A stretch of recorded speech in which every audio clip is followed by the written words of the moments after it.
Hello students, welcome to my channel Train Your Brain. Once again I'm ready to train your brain. So let's start. इससे पहले मैं आपके लिए cell wall and cell membrane का video upload कर चुकी हूँ, तो आज हम उससे आगे की बात करेंगे। तो मैंने आपको बताया था कि जब हम सेल की स्टडी करते हैं तो सेल की स्टडी हम 3 पार्ट्स में करते हैं। पहला सेल मेम्ब्रेन, दूसरा साइटोप्लाज्म और तीसरा न्यूक्लियस। तो आज हम बात करने जा रहे हैं साइटोप्लाज्म के बारे में। तो साइटोप्लाज्म जो है वो सेल के अंदर सेल मेम्ब्रेन से कवर्ड जितना भी सैप होता है सेल के अंदर वो कहलाता है साइटोप्लाज्म। लेकिन थोड़ा सा हम साइटोप्लाज्म की हिस्ट्री के बारे में जान लें। तो साइटोप्लाज्म जो है शुरुआत में सबसे पहले इसको जो है साइटोप्लाज्म नाम नहीं मिला।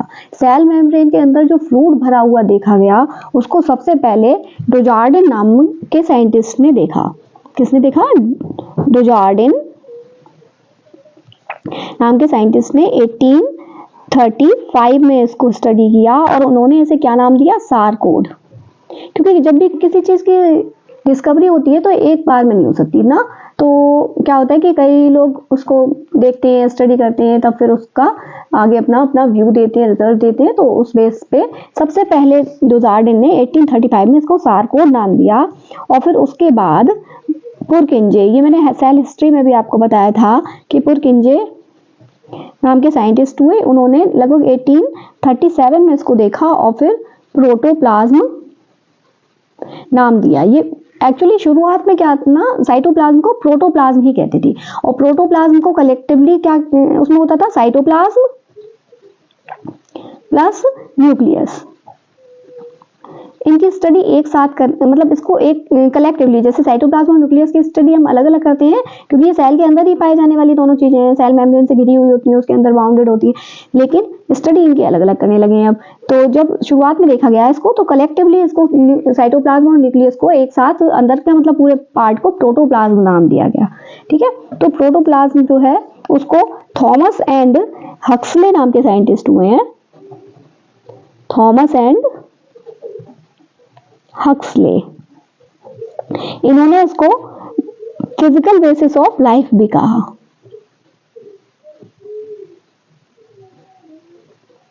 फिजिकल बेसिस ऑफ लाइफ इसको कहने का ये मतलब था इनका कि क्योंकि जितनी भी सेल की लाइफ प्रोसेसेस होती हैं वो सारी प्रोटोप्लाज्म में ही होती हैं, इसीलिए इन्होंने इसको फिजिकल बेसिस ऑफ लाइफ कहा। जब इसकी केमिकल एनालिसिस की तो उससे पता चला कि इसमें 30 एलिमेंट्स का कॉम्प्लेक्स मिक्सचर होता है। कितने एलिमेंट्स होते हैं प्रोटोप्लाज्म में? लगभग 30 एलिमेंट्स का कॉम्प्लेक्स मिक्सचर होता है। वो जो 30 एलिमेंट्स हैं उनमें से carbon, hydrogen, oxygen, nitrogen etcetera ये सब चीजें होती हैं, लेकिन ये कॉम्प्लेक्स फॉर्म में कंपाउंड बनाकर मिलते हैं। तो इसमें जब केमिकल एनालिसिस की तो इसमें पाया गया कि कुछ सब्सटेंस पाए जाते हैं प्रोटोप्लाज्म में। तो वो सब्सटेंस कौन कौन से हैं? Water, protein, lipid, carbohydrates, inorganic substances,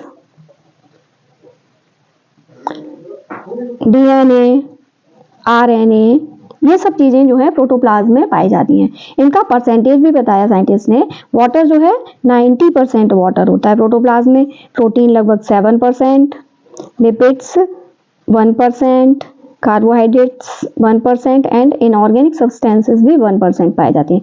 DNA 0.4% and RNA 0.7% के लगभग पाया जाता है। तो इसीलिए आपने सुना है ना, जब किसी आरओ का ऐड करती है माधुरी दीक्षित तो क्या कहती है ना, हमारी बॉडी में 90% वाटर होता है।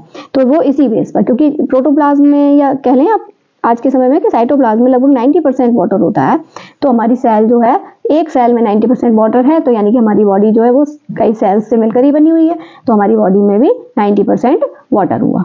ठीक है, तो ये प्रोटोप्लाज्म के बारे में जानना थोड़ा जरूरी था साइटोप्लाज्म की स्टडी करने से पहले, इसीलिए मैंने थोड़ा सा ये प्रोटोप्लाज्म के बारे में बताया।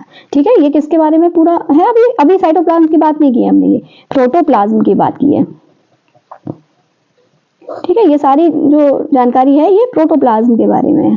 ठीक है, तो पहले के समय में फिर प्रोटोप्लाज्म को साइटोप्लाज्म और न्यूक्लियस दो चीजों में डिवाइड करके स्टडी किया जाता था, लेकिन अब जो है प्रोटोप्लाज्म नाम से नहीं हम इसको जानते हैं, तो अब हम सीधा सीधा स्टडी करते हैं सेल मेम्ब्रेन, साइटोप्लाज्म और न्यूक्लियस की। तो अब हम बात शुरू करेंगे साइटोप्लाज्म की कि साइटोप्लाज्म में क्या क्या चीजें होती हैं और क्या क्या पाया जाता है साइटोप्लाज्म में। ठीक है, देखते हैं अब हम शुरू करेंगे साइटोप्लाज्म। साइटोप्लाज्म को जो सबसे पहले डिस्क्राइब किसने किया? कॉलिकर नाम के साइंटिस्ट ने। कॉलिकर नाम के साइंटिस्ट ने 1862 में इसको सबसे पहले डिस्क्राइब किया और उन्होंने बताया कि साइटोप्लाज्म में 80 to 90% वाटर होता है और इसमें कार्बोहाइड्रेट, फैट्स एंड प्रोटीन्स भी होते हैं। 80 to 90% water, carbohydrates, fats and proteins.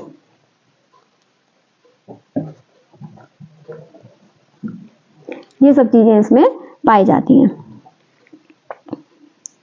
Cytoplasm को 3 पार्ट्स में डिवाइड किया उन्होंने, मतलब सेल के अंदर जो साइटोप्लाज्म पाया जाता है उसको भी 3 तरह का साइटोप्लाज्म बताया उन्होंने, या 3 टाइप्स ऑफ साइटोप्लाज्म बताए। तो हम इसको कह सकते हैं types of cytoplasm.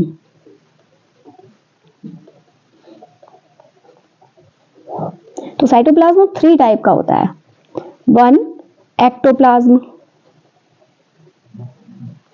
2 tonoplast and 3 मीजोप्लाज्म। 3 तरह का साइटोप्लाज्म होता है। तो उनकी वो किस जगह पाया जाता है सेल में, इस बेस पर उन्होंने इन तीनों को 3 टाइप बताए साइटोप्लाज्म के। तो इस तरह से समझ लीजिए कि जो सेल होती है वो कुछ इस तरह की होती है। ये सेल है, ये सेल मेम्ब्रेन से घिरी हुई है। अब इसके अंदर ये जो साइटोप्लाज्म फिल है, ठीक है, तो सेल के अंदर वैक्यूल्स भी होती हैं। तो ये मान लीजिए वैक्यूल बेस पर इन्होंने 3 तरह का साइटोप्लाज्म बताया। तो सबसे पहले इन्होंने बताया एक्टोप्लाज्म। तो एक्टोप्लाज्म क्या बताया इन्होंने कहा कि ये वेरी थिन लेयर होती है एक्टोप्लाज्म की, जो कि सेल मेम्ब्रेन के चारों तरफ पाई जाती है। तो सेल मेम्ब्रेन के चारों तरफ हम एक थिन लेयर, ऐसे डॉटेड लेयर दिखा देंगे फ्लूइड की, यानी साइटोप्लाज्म की। तो ये हो गई एक्टोप्लाज्म, ये जो ग्रीन डॉट्स बनाए हैं मैंने, ठीक है, तो इसको हम नाम दे देंगे एक्टोप्लाज्म।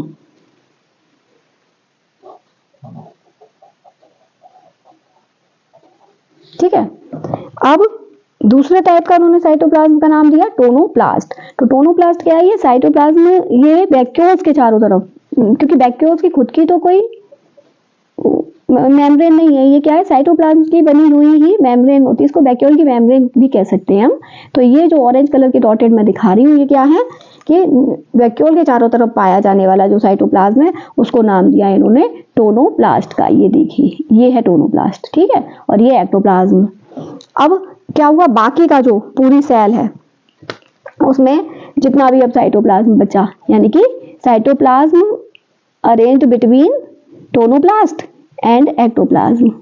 एक्टोप्लाज्म और टोनोप्लास्ट के बीच में जितना भी साइटोप्लाज्म भरा हुआ है उसको नाम दे दिया मीजोप्लाज्म। ये जो पिंक कलर के मैंने डॉट्स दिखाए हैं, ये मीजो, अलग अलग कलर के डॉट्स दिखाए इसीलिए जैसे कि ये आपको बिल्कुल क्लियर हो जाए कि मीजोप्लाज्म के पिंक वाला, यानी कि टोनोप्लास्ट और एक्टोप्लाज्म के बीच में जो भरा हुआ है वो है मीजोप्लाज्म। और एक्टोप्लाज्म क्या है? जो आउटर लेयर है, प्लाज्मा मेम्ब्रेन है, उसके आसपास का जो बिल्कुल आउटर लेयर है साइटोप्लाज्म की। तो ये 3 तरह का उन्होंने बताया। ये 3 तरह का समझने का मतलब ये है कि जो ये जो मीजोप्लाज्म वाला पार्ट है, इसी में सारे सेल के ऑर्गेनेल्स लाइज करते हैं, यानी कि जितने भी सेल ऑर्गेनेल्स हैं वो इसी में पाए जाते हैं। तो मीजोप्लाज्म में पाए जाने वाले सेल ऑर्गेनेल्स के अब हम सबसे पहले नाम जानेंगे। तो इसमें 8 सेल ऑर्गेनेल्स जो हैं वो पाए जाते हैं। तो कौन कौन से सेल ऑर्गेनेल्स हैं? Cell organelles present in mesoplasm are, कौन कौन से हैं? नंबर देख लेते हैं हम उनके। माइटोकॉन्ड्रिया, नाम देखेंगे हम यहाँ सबके। Golgi body, endoplasmic reticulum, lysosome,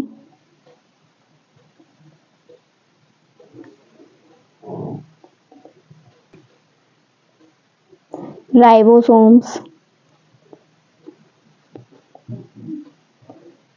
centrosomes,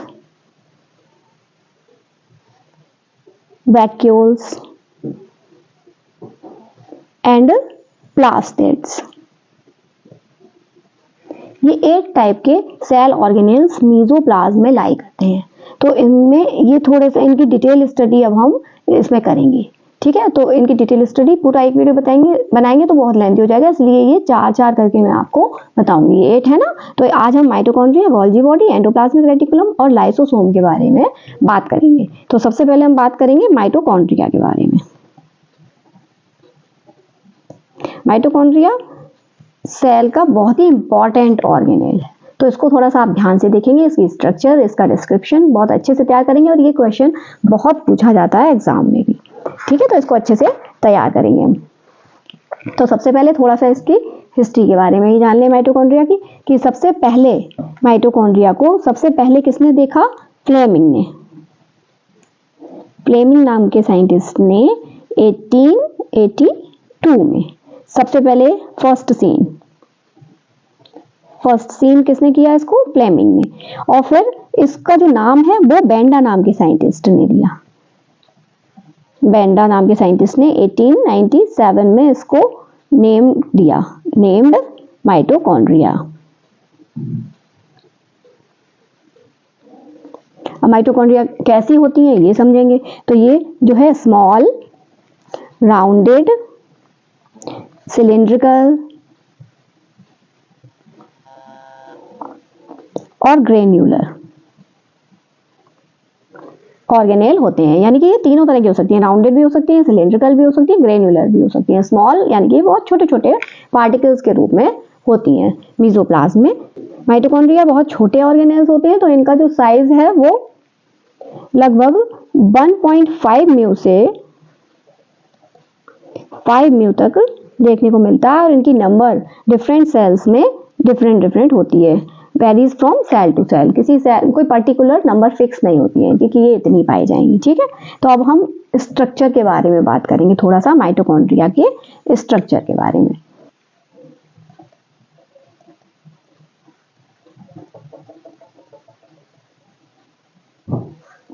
structure of mitochondria. तो माइटोकॉन्ड्रिया के स्ट्रक्चर का जो है वो डायग्रामेटिक रिप्रेजेंटेशन होगा यहाँ पर। तो इसको आप समझते जाइए अच्छे से कि किस तरह से डायग्राम देना है। तो सबसे पहले क्या होता है कि माइटोकॉन्ड्रिया जो है कवर्ड बाई 2 मेम्ब्रेन्स, 2 मेम्ब्रेन से कवर्ड होती है, ठीक है। तो एक तो ये हो गई इसकी आउटर मेम्ब्रेन जो कि बिल्कुल सिंपल सी प्लेन है, ठीक है। और एक इनर मेम्ब्रेन होती है, जो इनर मेम्ब्रेन्स में से फिंगर लाइक प्रोजेक्शंस निकले होते हैं अंदर की तरफ। कहाँ? Inner side of the mitochondria, या कह सकते हैं inner cavity of the mitochondria. तो हम उनको इस तरह बनाएंगे। जब आप इसका बनाया डायग्राम देखते हैं ना बुक में, तो आपको लगता है ये पता नहीं कैसा अजीब सा है। देखिए वो इस वजह से ऐसा बनता है। देखिए फिंगर लाइक प्रोजेक्शंस बने, ये देखिए। तो ये जो है आउटर मेम्ब्रेन है और ये इनर मेम्ब्रेन है। 2 मेम्ब्रेन साफ साफ दिखाई दे रही है ना आपको, तो इनको नाम दे देते हैं हम साथ ही, आउटर मेम्ब्रेन और ये इनर मेम्ब्रेन।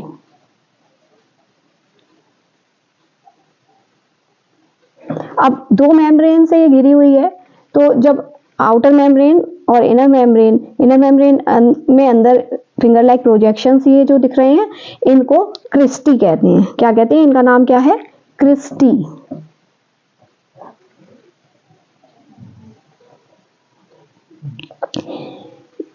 अब ये जो डबल मेम्ब्रेन होने की वजह से इसमें 2 चैम्बर्स भी होते हैं। तो ये आउटर चैम्बर ये है और इनर चैम्बर ये है जो अंदर वाला है।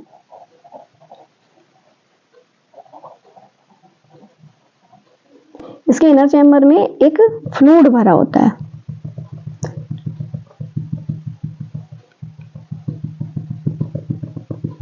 तो ऐसे डॉटेड करके ये फ्लूइड भर देंगे हम। इस फ्लूइड को क्या कहते हैं? मैट्रिक्स कहा जाता है। इस फ्लूइड को क्या बोलेंगे? मैट्रिक्स। तो ये क्या फेल है इसमें? मैट्रिक्स। अब इसकी जो क्रिस्टी हैं, इन पर स्टॉक्स शेप के F1 पार्टिकल्स पाए जाते हैं। ये इस तरह से जितनी भी क्रिस्टी है सब पर। इनको बोलते हैं F1 पार्टिकल्स, स्टॉक शेप होते हैं ये। तो ये बना देंगे हम सभी पर, जितनी भी क्रिस्टल हैं सभी पर बनाने हैं आपको। पहले डायग्राम बनाना सीख लीजिए, उसके बाद उसका डिस्क्रिप्शन अभी मैं बताऊंगी आपको बोलकर आप अपने नोट्स तैयार कर सकते हैं। आप मेरे साथ पेपर पेन लेकर बैठिए। मैंने पहले भी आपसे कहा था कि पेपर पेन लेकर बैठेंगे तो आप अपने नोट्स भी साथ के साथ तैयार कर सकते हैं। ठीक है, तो ये जो है वो क्या बने, ये जो ब्लू कलर के हमने दिखाए हैं ये हैं F1 पार्टिकल्स। तो इतनी ही इसमें मेन चीजें होती हैं और कहीं कहीं पर इसमें DNA भी पाया जाता है। तो DNA ऐसे हम दिखा देंगे थोड़ा सा, ये इस तरह से। तो ये हो गया DNA। बस इतना सा, ये जो है वो क्या आपका तैयार हुआ, माइटोकॉन्ड्रिया का डायग्राम। देखिए कितना इजी है बनाना, आपको सब अच्छे से समझ में आया होगा। अब इसका डिस्क्रिप्शन सुनते जाइए, डायग्राम देखते जाइए, डिस्क्रिप्शन सुनते जाइए और अपना तैयार कर लीजिए एग्जाम के लिए।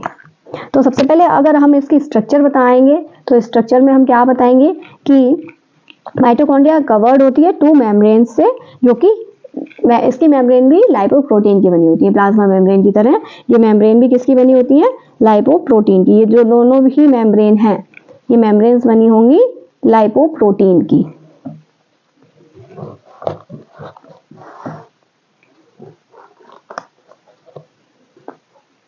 ये लाइपोप्रोटीन की बनी हुई मेम्ब्रेन है दोनों।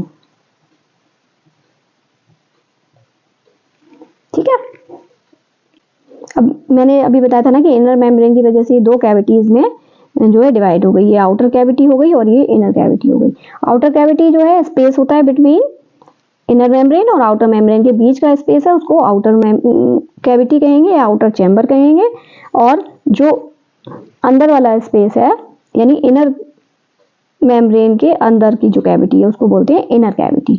ठीक है, तो हम कह सकते हैं कि space covered by inner membrane is called inner chamber. ये जो इनर चैम्बर है इसमें डेंस ग्रेन्युलर सब्सटेंस पाए जाते हैं, जिसको कि मैट्रिक्स बोला हमने, यहाँ दिखाया ये डेंस ग्रेन्युलर सब्सटेंस, इसीलिए इसको डॉटेड डॉटेड करके फिल किया था हमने। तो ये कहलाएगा मैट्रिक्स। इस मैट्रिक्स में रेस्पिरेटरी एंजाइम्स पाए जाते हैं। ये पॉइंट आप नोट कर सकते हैं कि इस मैट्रिक्स में रेस्पिरेटरी एंजाइम्स पाए जाते हैं। अब आगे बात करेंगे, क्रिस्टी जो है वो इनर मेम्ब्रेन पर हैं, उसमें क्या है, स्टॉक्स लाइक F1 पार्टिकल्स पाए जाते हैं जो कि एनर्जी जनरेट करते हैं ATP की फॉर्म में। एनर्जी किस फॉर्म में जनरेट करेंगे, ये जो F1 पार्टिकल्स हैं ये एनर्जी जनरेट करेंगे ATP की फॉर्म में। ATP क्या होता है, ATP क्या होता है, इसकी फुल फॉर्म होती है एडिनोसिन ट्राई फॉस्फेट। इसका पूरा नाम होता है एडिनोसिन ट्राई फॉस्फेट, जो कि एनर्जी रेडिएट करते हैं या एनर्जी जनरेट करते हैं। ठीक है, इसीलिए माइटोकॉन्ड्रिया को क्या कहा जाता है, पावर हाउस ऑफ सेल, क्योंकि ये एनर्जी प्रोवाइड करती है सेल को। जितनी भी एनर्जी है वो ATP की फॉर्म में ही प्राप्त होती है। जो जितना भी फिजिकल वर्क करते हैं हमारी बॉडी या सेल्स, तो वो सब क्या है, ATP की हेल्प से ही होता है। तो किसी भी काम को करने के लिए एनर्जी कहाँ से मिलती है, ATP से मिलती है। ठीक है, तो ये डायग्राम और ये इसका डिस्क्रिप्शन हो गया। अब हम थोड़ा सा इसके फंक्शंस देखेंगे। Functions of mitochondria. तो माइटोकॉन्ड्रिया के क्या फंक्शंस होते हैं, तो सबसे पहले हम बता सकते हैं, फर्स्ट पॉइंट इसमें लिख सकते हैं, these are called power house of cell. Power house of cell because it provide 95% of energy to the animal and plant body। क्यों कहा जाता है इनको पावर हाउस ऑफ सेल, क्योंकि ये 95% एनर्जी प्रोवाइड करती हैं किसी भी प्लांट या एनिमल की बॉडी को। सेकेंड पॉइंट, एरोबिक रेस्पिरेशन इन्हीं में होता है। कहाँ होता है, माइटोकॉन्ड्रिया में ही एरोबिक रेस्पिरेशन टेक्स प्लेस करता है, यानी इन्हीं में होता है, जिसकी वजह से ये एनर्जी रिलीज करते हैं ATP की फॉर्म में। Aerobic respiration takes place in these structures। Of cell and release energy in the form of ATP. ठीक है, इसीलिए एटीपी एरोबिक रेस्पिरेशन के फलस्वरूप या एरोबिक रेस्पिरेशन के रिजल्टेंट ये एनर्जी रिलीज करते हैं। अच्छा, 1 ग्राम ग्लूकोज का कंप्लीट जो डाइजेशन होता है एरोबिक रेस्पिरेशन के थ्रू, वो जो है 1 ग्राम ग्लूकोज कितनी एनर्जी रिलीज करता है? 38 एटीपी। ये आपको याद कर लेना है पॉइंट। 1 ग्राम ग्लूकोज के कंप्लीट डाइजेशन से 38 एटीपी के एटम्स जो हैं वो बनकर तैयार होते हैं आफ्टर एरोबिक रेस्पिरेशन। ये बहुत पूछा जाता है शॉर्ट आंसर में या फिर आपके टिक मार्क वाले क्वेश्चंस में, तो ये आपको पता होना चाहिए कि 1 ग्राम ग्लूकोज के कंप्लीट डाइजेशन से 38 एटीपी रिलीज होती है। इसीलिए तो ना एनर्जी बूस्टर कहते हैं ना ग्लूकोज को। जब गर्मियों में जैसे एनर्जी की लेवल कम होने लगता है हमारा, तो हम ग्लूकोज लेते हैं, तो ग्लूकोज जो है वो जल्दी से डाइजेस्ट हो जाता है और एनर्जी रिलीज करता है, तो हमारी बॉडी अच्छा फील करती है इसीलिए। ठीक है, तो ये हो गया आपका डिस्क्रिप्शन पूरा माइटोकॉन्ड्रिया का। अब हम अपना दूसरा सेल ऑर्गेनेल लेंगे, गोल्जी बॉडी। दूसरा सेल ऑर्गेनेल क्या है आज का? Golgi body. गोल्जी बॉडी के 2-3 नाम होते हैं, या तो इसको गोल्जी एपरेटस भी कहते हैं, गोल्जी एपरेटस और डिक्टियोसोम। इसके 2 नाम और हैं, इनको इन नामों से भी जाना जाता है। तो गोल्जी बॉडी की जो डिस्कवरी कह लें या फर्स्ट सीन कह लें, तो वो किसने किया? कैमिलो गोल्जी, और उन्हीं के नाम पर इनको कहा जाता है गोल्जी बॉडी। ये कौन है? इसके डिस्कवरर हैं। ब्लू ग्रीन एल्गी और बैक्टीरिया और माइकोप्लाज्मा को छोड़ के बाकी सभी सेल्स में गोल्जी बॉडी पाई जाती है। वो बात मैं पहले ही बता चुकी हूँ आपको कि प्लांट सेल्स में गोल्जी एपरेटस या तो रिड्यूस्ड होते हैं या फिर एब्सेंट होते हैं, क्योंकि वहाँ इनका काम है ना सिक्रीशन का, तो मेन काम इनका सिक्रीशन का है, तो प्लांट बॉडी में सिक्रीशन का ज़्यादा कुछ काम नहीं होता है, इसीलिए गोल्जी बॉडी एब्सेंट पाए जाते हैं, रिड्यूस्ड होते हैं। तो अभी अभी मैंने क्या बताया, किस किस में नहीं होते हैं? ब्लू ग्रीन एल्गी है, ये बैक्टीरिया है, माइकोप्लाज्मा, ये सारे ही क्या है? प्लांट सेल के ही एग्जाम्पल हैं। ठीक है, तो ये आप अपना नोट कर लीजिए। अब हम स्ट्रक्चर की बात कर लेते हैं, स्ट्रक्चर ऑफ गोल्जी बॉडी। तो गोल्जी एपरेटस जो है वो एक सिस्टम होता है, मेम्ब्रेन बाउंड वेसिकल्स का सिस्टम होता है। ये क्या होता है? एक मेम्ब्रेन बाउंड वेसिकल्स का सिस्टम, वेसिकल्स का सिस्टम होता है मेम्ब्रेन बाउंड वेसिकल्स का, क्योंकि कैसी होती है? पैरेलल अरेंज होती हैं।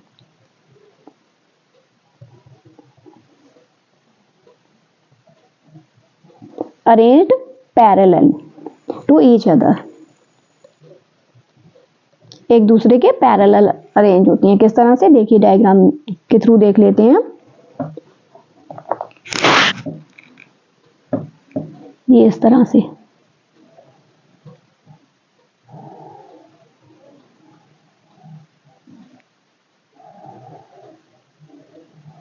बुक में भी आपने डायग्राम देखा होगा, इस तरह से गोल्जी एपरेटस का डायग्राम बना हुआ होता है।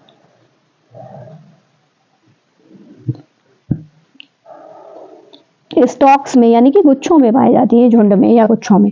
ठीक है, और इनके साइड से ये कुछ छोटी छोटी सी स्ट्रक्चर दिखाई देती है और 1-2 थोड़ी बड़ी सी राउंडेड स्ट्रक्चर्स देखने को हमें मिल जाती हैं।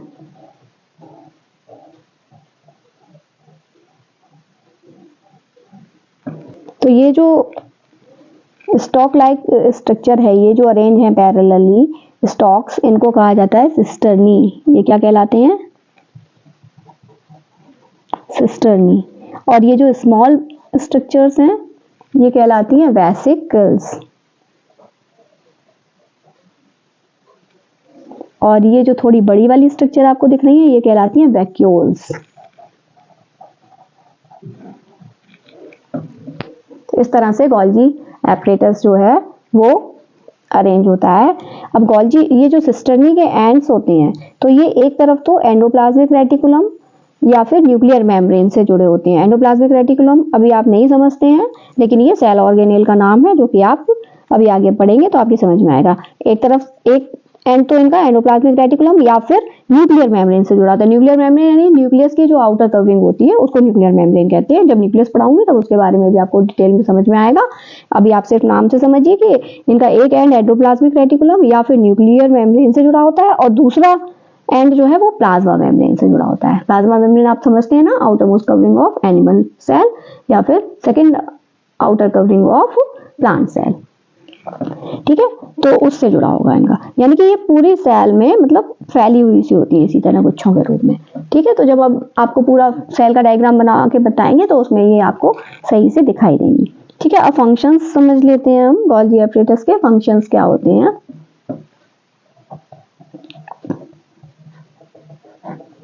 फंक्शंस, इनका मेन फंक्शन क्या है, सीक्रीशन का। Golgi body is responsible for secretion of different kind of substances. वो किस तरह के सब्सटेंसेस होते हैं, जैसे कि एंजाइम, हार्मोन्स वगैरह, जो भी सीक्रीशन होता है वो गोल्गी बॉडी की हेल्प से ही होता है। तो ये क्या है, इनका मेन टास्क क्या है, इनका सीक्रीशन। ठीक है, दूसरा है these are also involved in the formation of lysosome. These are also responsible for the formation of lysosome. Formation of lysosome. ठीक है, तो ये यहाँ पर गोल्गी एपरेटस का आपका शॉर्ट नोट या आपका आंसर इतना तैयार हो जाता है। अगर इतने पॉइंट्स आप अच्छे से बता देंगे तो आपका एक अच्छा सा विद डायग्रामेटिक रिप्रेजेंटेशन आपका पूरा तैयार हो जाएगा शॉर्ट नोट गोल्गी बॉडी पर। अब हम बढ़ते हैं अपने नेक्स्ट सेल ऑर्गेनेल की तरफ, जिसका नाम है, अभी जैसे कि मैंने बताई है, फॉर्मेशन ऑफ लाइसोसोम में भी पार्टिसिपेट करती है गोल्गी बॉडी। तो हम नेक्स्ट लाइसोसोम ही ले लेते हैं। हमारा नेक्स्ट टॉपिक जो रहेगा वो रहेगा लाइसोसोम।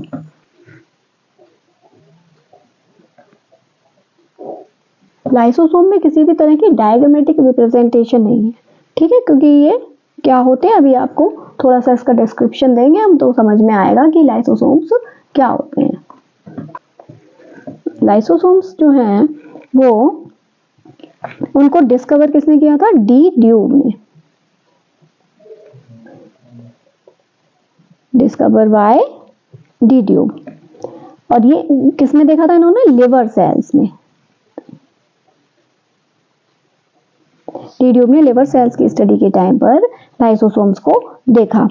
ये जो है एक तरह का वेस्ट डिस्पोजल सिस्टम होता है, सेल का वेस्ट डिस्पोजल सिस्टम।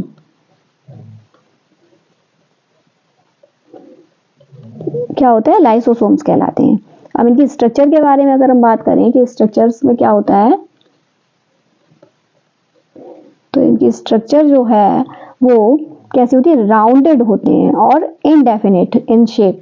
या तो राउंडेड होंगे या फिर थोड़ा सा ओब्यूल होंगे, थोड़ा सा एलोंगेटेड होंगे, इस तरह से देखने को मिलते हैं। मतलब छोटे छोटे से सैक लाइक स्ट्रक्चर होती है, यानी थैली की तरह। स्मॉल बैग्स होते हैं जिनमें कि क्या होता है, एक पावरफुल डाइजेस्टिव एंजाइम फिल होता है। क्या होता है इनके अंदर, powerful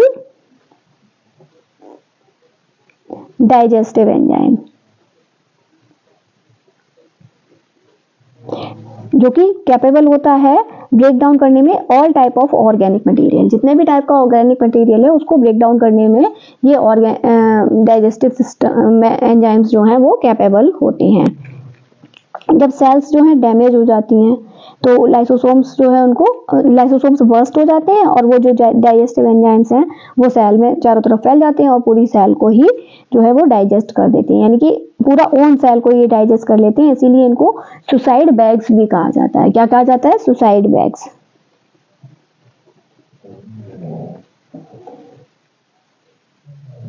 suicide bags of cell lysosomes को कहा जाता है। क्यों, क्योंकि जब सेल जो पुरानी हो जाती हैं, वार्न आउट हो जाती हैं, तो फिर ये जो है बर्स्ट हो जाते हैं सेल के अंदर ही और डाइजेस्टिव एंजाइम इनका पूरी सेल को ही डाइजेस्ट कर देता है। इसीलिए इनको सुसाइड बैग कहते हैं। ये बहुत याद रखने वाला पॉइंट है इसमें। तो इतना जो है डिस्क्रिप्शन आप लाइसोसोम्स में दे सकते हैं, लाइसोसोम्स के फंक्शंस। फंक्शंस देखिए लाइसोसोम्स के, कि सबसे पहला तो यही है कि digestion of extra cellular material. Extra cellular material यानी कोई फॉरेन पार्टिकल अगर सेल के अंदर आ गया है और वो सेल के लिए जरूरी नहीं है, तो वो लाइसोसोम उसको अपने में मर्ज कर लेते हैं और उसको डाइजेस्ट कर देते हैं। तो इनका सबसे पहला काम है digestion of extra cellular material. दूसरा, ये इंट्रासेलुलर डाइजेशन का भी काम करते हैं, यानी कि सेल में जो भी डाइजेशन की प्रोसेस होती है वो लाइसोसोम के ही थ्रू होती है। इंट्रासेलुलर डाइजेशन का भी काम करते हैं। और थर्ड है जो अभी अभी मैंने बताया सुसाइड बैग वाला, यानी कि ये सेल को इटसेल्फ ही ये पूरा कंप्लीटली डाइजेस्ट कर देते हैं, यानी कि उस प्रोसेस को बोला जाता है ऑटोलिसिस। ऑटोलिसिस को हिंदी में कहते हैं आत्मलयन, यानी कि they destroy old worn out cell organelles, यानी सेल के अंदर जितने भी सेल ऑर्गेनेल्स खराब हो गए हैं, बेकार हो गए हैं, तो उसको भी डाइजेस्ट कर देंगे। और अगर सेल बेकार हो गई है तो उसको भी ये डाइजेस्ट करके पूरी सेल को ही खत्म कर देते हैं, यानी कि ऑटोलिसिस कर देते हैं, उसकी आत्मलयन कर देते हैं। तो ये तीन जो है इसके इम्पॉर्टेंट फंक्शंस हैं जो कि आपको याद रखने हैं। तो इस तरह से आपका लाइसोसोम का एक शॉर्ट नोट तैयार हो जाता है। इस पे मोस्टली शॉर्ट नोट ही पूछा जाता है, या फिर ये जो सुसाइड बैग वाला पॉइंट है ये बहुत इंपॉर्टेंट है, या ये ऑटोलिसिस वाला, ये दो पॉइंट्स जो है इसमें ज़्यादा इंपॉर्टेंट है जो कि पूछ लिए जाते हैं, तो उनको आप अपने दिमाग में याद रखेंगे। नेक्स्ट हमारा पॉइंट है एंडोप्लाज्मिक रेटिकुलम। तो अब हमारा फोर्थ जो है वो इस वीडियो का सेल ऑर्गेनेल के बारे में हम अब डिस्कस करने जा रहे हैं। एंडोप्लाज्मिक रेटिकुलम्स को सबसे पहले डिस्कवर किया पोर्टर नाम के साइंटिस्ट ने, डिस्कवर्ड बाय पोर्टर। इन्होंने 1945 में लगभग इसको डिस्कवर किया है। अच्छा, except RBCs of mammal, mammals की RBCs को छोड़कर ये endoplasmic reticulum about all type of cells में प्रेजेंट होती हैं, यानी कि RBCs को छोड़कर they present about all types of cells. अब इसके स्ट्रक्चर के बारे में बात कर लेते हैं। Structure of endoplasmic reticulum. तो एंडोप्लाज्मिक रेटिकुलम में भी 3 टाइप की स्ट्रक्चर्स पाई जाती हैं, जिनको हम हेडिंग वाइज समझेंगे। तो सबसे पहला स्ट्रक्चर जो है इनमें पाया जाता है उनको कहते हैं सिस्टर्नी। जो गॉल्गी बॉडी में भी नाम लिया था ना हमने सिस्टर्नी, एक ऐसे यहाँ पर, तो वही नाम यहाँ पर है सिस्टर्नी। तो सिस्टर्नी कैसी होती है, देखिए These are present in parallel arrangement। Cisternae कैसे होती है, पैरेलल अरेंजमेंट में होती हैं, and looks like long flat and non branched tubes। Long flat और नॉन ब्रांच्ड ट्यूब्स की तरह दिखाई देती हैं कुछ इस तरह से, देखिए, और पैरेलल अरेंज होंगी एक दूसरे से इस तरह से।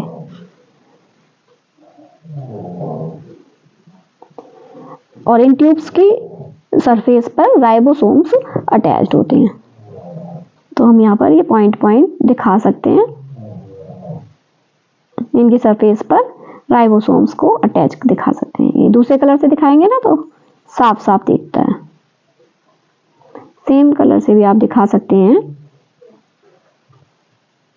छोटे छोटे पॉइंट्स के थ्रू दिखाएंगे। तो ये जो स्ट्रक्चर है वो किसकी, सिस्टर्नी, रॉड लाइक जो स्ट्रक्चर दिख रही है ये सिस्टर्नी है, और इनकी सरफेस पर, आउटर सरफेस पर क्या है, राइबोसोम्स प्रेजेंट है।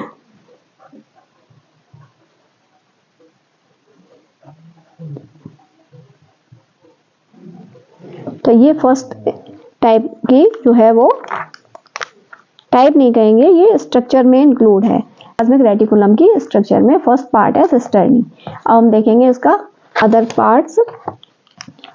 सेकंड पार्ट है इसका स्ट्रक्चर का, वो है वेसिकल्स।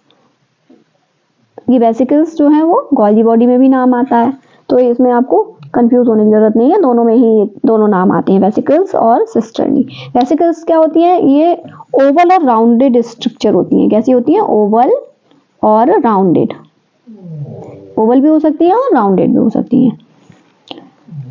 ये सेल में पाई जाती है और ये रेस्पॉन्सिबल होती है प्रोटीन सिंथेसिस के लिए, क्योंकि इनके भी आउटर सरफेस पर राइबोसोम्स पाए जाते हैं। तो ये इस तरह से आप दिखा देंगे, और इसकी भी आउटर सरफेस पर राइबोसोम्स पाए जाएंगे।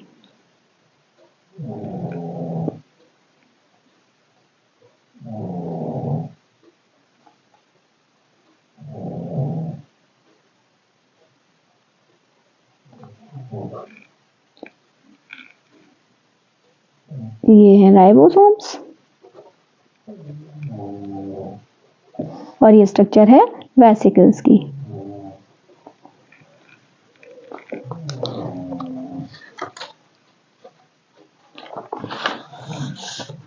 थर्ड टाइप की जो इसमें स्ट्रक्चर होती है वो होती है ट्यूब्यूल्स। ये small flat and branched structure होती है। कैसी होती है, स्मॉल फ्लैट एंड ब्रांच्ड। तो इनकी स्ट्रक्चर देखिए कुछ इस तरह से बनेगी।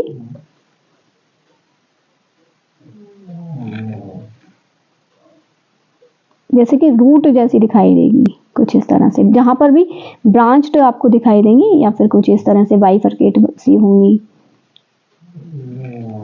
ठीक है, तो ये क्या है, ट्यूब्यूल्स का स्ट्रक्चर है। अच्छा, एंडोप्लाज्मिक रेटिकुलम के टाइप्स भी होते हैं। दो तरह की एंडोप्लाज्मिक रेटिकुलम पाई जाती हैं। टाइप्स ऑफ एंडोप्लाज्मिक रेटिकुलम को शॉर्ट में ER लिखा जाता है। ठीक है, तो टाइप्स ऑफ एंडोप्लाज्मिक रेटिकुलम में दो तरह की होती है। ये तो फर्स्ट टाइप होता है SER, इसकी फुल फॉर्म होगी स्मूथ एंडोप्लाज्मिक रेटिकुलम। ठीक है, तो ये जो स्मूथ एंडोप्लाज्मिक रेटिकुलम है, ये फैट मॉलिक्यूल्स और लिपिड मॉलिक्यूल्स के फॉर्मेशन में इनका काम क्या है कि ये हेल्प करती हैं इन द मैन्युफैक्चर ऑफ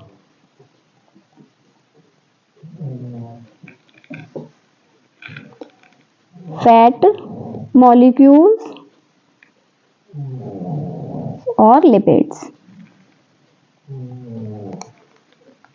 अब इनमें से कुछ प्रोटीन और लिपिड्स सेल मेम्ब्रेन बनाने में भी काम आते हैं। जो ये मैन्युफैक्चर करती है ना स्मूथ एंडोप्लाज्मिक रेटिकुलम, लिपिड्स और फैट्स, वही उन्हीं में से कुछ जो है वो प्लाज्मा मेम्ब्रेन बनाने में काम आते हैं।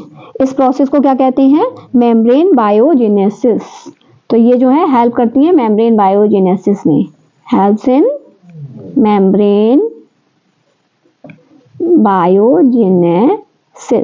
ठीक है, तो ये दो पॉइंट्स हम SER के साथ दे सकते हैं। सेकेंड जो होता है वो होती है RER। RER को हम बोलते हैं rough endoplasmic reticulum. Rough endoplasmic reticulum से क्या मतलब है कि जिनकी आउटर सरफेस पर राइबोसोम्स पाए जाते हैं, तो वो देखने में रफ लगती है ना, तो वो कहलाती हैं रफ एंडोप्लाज्मिक रेटिकुलम। रफ इसीलिए होती हैं क्योंकि ये जो राइबोसोम्स पार्टिकल्स इनकी आउटर सरफेस से अटैच होते हैं और ये प्रोटीन सिंथेसिस का काम करते हैं, प्रोटीन सिंथेसिस में इन्वॉल्व रहते हैं जो कि। ठीक है, अब हम फंक्शंस देख लेंगे एंडोप्लाज्मिक रेटिकुलम के।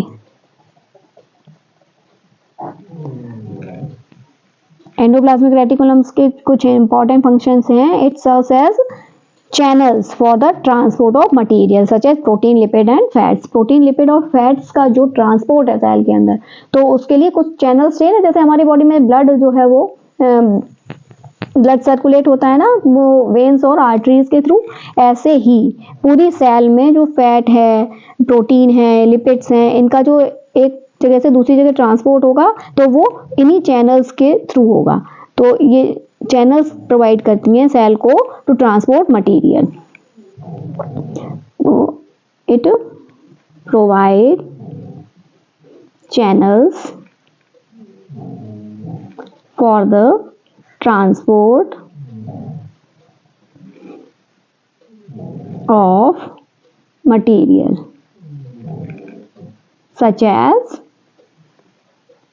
lipids, proteins and fats. ठीक है, सेकेंड नंबर पर इसका फंक्शन हम देखेंगे तो वो रहेगा साइटोप्लाज्मिक फ्रेमवर्क का काम करती है एक।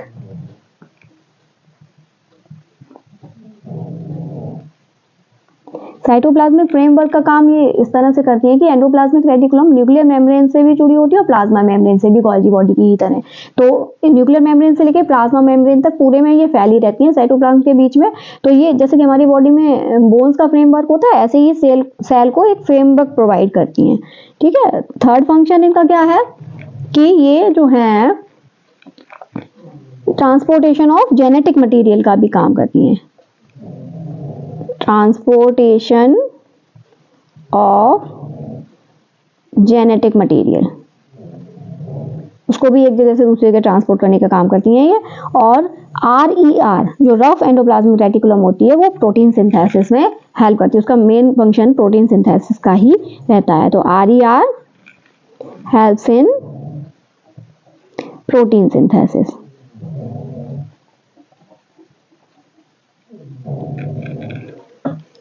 तो ये यहाँ पर आपका जो है वो कंप्लीट होता है एंडोप्लाज्मिक रेटिकुलम का शॉर्ट नोट कह लें इसको आप, या डिटेल्ड। इतना ये सब जितनी भी इंफॉर्मेशन मैंने आपको दी है एंडोप्लाज्मिक रेटिकुलम के बारे में, वो अगर आप पूरा लिखेंगे और डायग्रामेटिक रिप्रेजेंटेशन देंगे तो एक तरह से आपका ये लॉन्ग आंसर भी तैयार हो जाता है। तो जिस तरह का क्वेश्चन पूछा जाता है उसी तरह से आंसर दिए जाते हैं। लॉन्ग आंसर पूछा जाएगा तो आप थोड़ा सा अच्छे से डिस्क्रिप्शन देंगे उसका और अच्छे से डायग्राम बना के देंगे। अगर फंक्शंस पूछे जाते हैं तो आप सिर्फ फंक्शंस देंगे, टाइप्स पूछे जाते हैं तो सिर्फ टाइप्स देंगे। तो ये नंबर्स पर डिपेंड करता है कि कितने नंबर का क्वेश्चन है, 1 नंबर का, 2 नंबर का, 3 नंबर का या 5 नंबर का। तो उस हिसाब से आप अपना आंसर देंगे। बस आपको क्या है कि जानकारी होनी चाहिए पूरी हर सेल ऑर्गेनेल के बारे में। इसमें जो इंपॉर्टेंट छोटे छोटे पॉइंट्स बताए हैं वो शॉर्ट आंसर्स भी बनते हैं, उसमें शॉर्ट क्वेश्चंस बन जाते हैं। तो इस तरह से आप अपना तैयारी कर सकते हैं एग्जाम के लिए। तो आज हमने 4 टॉपिक्स यहाँ पर आपके दिए सेल ऑर्गेनेल्स में से। सबसे पहले mitochondria, Golgi body, lysosomes and endoplasmic reticulum. ये 4 जो हैं बहुत ही इंपॉर्टेंट तो खैर सारे ही सेल ऑर्गेनेल हैं, लेकिन ये 4 जो इंपॉर्टेंट सेल ऑर्गेनेल हैं वो आज हमारे यहाँ कंप्लीट होते हैं। तो आज का ये वीडियो आपको कैसा लगा है मुझे कमेंट करके ज़रूर बताइएगा। अगर अच्छा लगा है तो एक लाइक ज़रूर कीजिए, अपने फ्रेंड्स के साथ शेयर भी कीजिए जिससे वो भी इसका बेनिफिट ले सके। और अगर चैनल पर नए हैं तो चैनल को सब्सक्राइब जरूर कीजिए, बेल आइकन को हिट कीजिए जिससे आने वाले वीडियोस की नोटिफिकेशन आपको टाइम टू टाइम मिलते रहें। अब नेक्स्ट वीडियो में हम रेस्ट ऑफ 4 सेल ऑर्गेनेल्स के बारे में बात करेंगे। तो मिलूंगी आपसे नेक्स्ट वीडियो में। टिल देन कीप स्टडीइंग, क्योंकि पढ़ेगा इंडिया तभी तो बढ़ेगा इंडिया।